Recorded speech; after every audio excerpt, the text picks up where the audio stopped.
సమైక్యంగా ఈరోజు ఒక సమస్యను ఏ విధంగా ముందుకు తీసుకురాగలిగితే కర్నూలు జిల్లా ఈరోజు 12 ఇవ్వడం అంటే హిస్టరీ. అసలు ఒక కర్నూలు జిల్లా అంటే కాంగ్రెస్ కలిసి కూడా ఒకప్పుడు అది వైఎస్ఆర్ ట్రాన్స్ఫర్ అయింది. ఈరోజు 12 ఇచ్చారంటే ఇట్స్ నాట్ ఎ జోక్.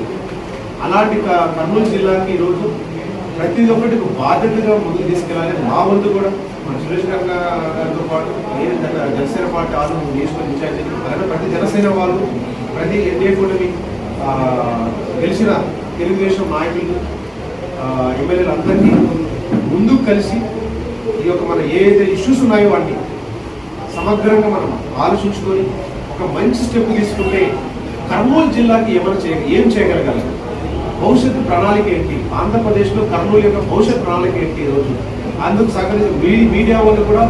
ఎందుకంటే ఈరోజు ఇంత పాత్ర పోషించారంటే మీడియా వాళ్ళే తప్పకుండా. ఎందుకంటే ప్రతి సమస్యను మీరు 2019-24 మీరు లేవనెత్తి పోయింటే ఎందుకంటే వాళ్ళకు